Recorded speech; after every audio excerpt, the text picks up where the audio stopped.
ಜನ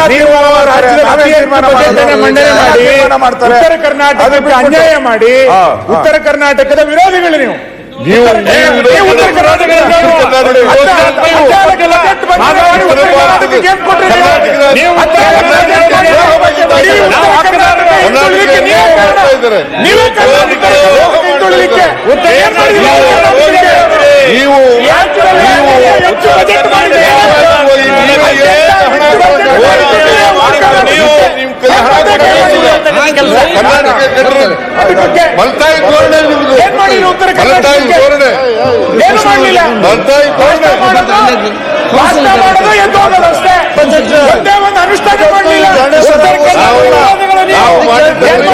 ಮಾಡಕ್ಕಾಗಲ್ಲ.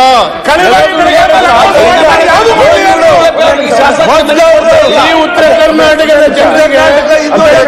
ಜನರಿಗೆ ಅನ್ಯಾಯ ಮಾಡಿರೋ ನಾವು ಕರ್ನಾಟಕದ ಜನರಿಗೆ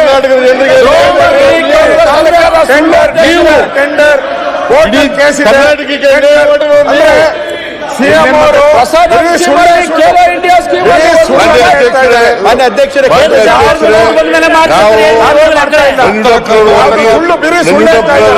ಸಮಿತಿ ಅಧ್ಯಕ್ಷರು ಮಾಡಿದವರು ನಾವು ಇವ್ರು ಮಾಡಲಿಲ್ಲ. ಮುಖ್ಯಮಂತ್ರಿಗಳು ಅದಾದ್ಮೇಲೆ 5 ವರ್ಷ ಏನು ಮಾಡಲಿಲ್ಲ. ಹೈಯೆಸ್ಟ್ ಬಡ್ಜೆಟ್ ಮಂಡನೆ ಮಾಡಿ ಉತ್ತರ ಏನು ಆಗಿಲ್ಲ ಅಂದ್ರೆ ಇದು ಇವ್ರ ಫೇಲ್ಯೂರ್. ಬಡ್ಜೆಟ್ ಮಂಡನೆ ಮಾಡಿ ಕೇಂದ್ರ ಸರ್ಕಾರದ ಏನು ಕೊಡ್ತಾ ಇಲ್ಲ. ಉತ್ತರ ಕರ್ನಾಟಕ ಅನ್ಯಾಯ ಆಗಿದ್ರೆ ಇವರಿಂದಾನೇ ಅನ್ಯಾಯ ಆಗಿರೋದು. ಇವರಿಂದ ರಾಜೀನಾಮೆ ಕೊಡ್ಬೇಕು. ಯಾಕೆಂದ್ರೆ ಏನು ಉದ್ಧಾರ ಮಾಡಲಿಲ್ಲ. ಬರೀ ಕೇಂದ್ರ ಸರ್ಕಾರ ಹೇಳಿದೆ ಇಷ್ಟೆಲ್ಲ ಬಡ್ಜೆಟ್ ಮಂಡನೆ ಮಾಡಿ ಏನು ಆಗಿಲ್ಲ ಅಂತ ಹೇಳಿದ್ರೆ ಇವರು ರಾಜೀನಾಮೆ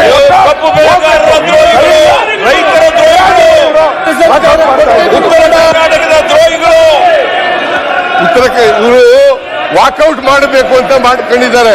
ಅದಕ್ಕೋಸ್ಕರ ಮಾತಾಡ್ತಾ ಇದ್ದಾರೆ. ಕರ್ನಾಟಕಕ್ಕೆ ಅನ್ಯಾಯ ಮಾಡಿರ್ತಕ್ಕಂಥ ಉತ್ತರ ಕರ್ನಾಟಕದ ದ್ರೋಹಿಗಳು ಇವರು. 11 ವರ್ಷ ಅಧಿಕಾರದಲ್ಲಿದ್ದು ಏನು ಮಾಡಲಿಲ್ಲ. ಪ್ರೊಫೆಸರ್ ಗೋವಿಂದರಾವ್ ಕಮಿಟಿ ಮಾಡಿದವರು ನಾವು,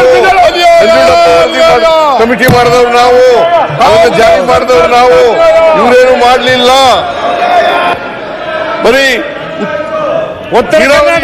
ಬಿಜೆಪಿಗೆ ಮಹದಾಯಿ ಯೋಜನೆ, ವಿರೋಧಿ ಬಿಜೆಪಿಗೆ, ಉತ್ತರ ಕರ್ನಾಟಕ ವಿರೋಧಿ ಬಿಜೆಪಿಗೆ, ಕರ್ನಾಟಕ ವಿರೋಧಿ ಬಿಜೆಪಿಗೆ ಇವತ್ತವರೆಗೆ ಕೊಡಕ್ಕಾಗ್ಲಿಲ್ಲ. ಅವರಿಗೆ ಅದಕ್ಕೆ ಕೊಡಕ್ಕಾಗಲಿಲ್ಲ. ಎನ್ವೈರನ್ಮೆಂಟ್ ಕ್ಲಿಯರೆನ್ಸ್ ಕೊಡಕ್ಕಾಗಲಿಲ್ಲ. ಗೆಜೆಟ್ ನೋಟಿಫಿಕೇಶನ್ ಆಗಿಲ್ಲ.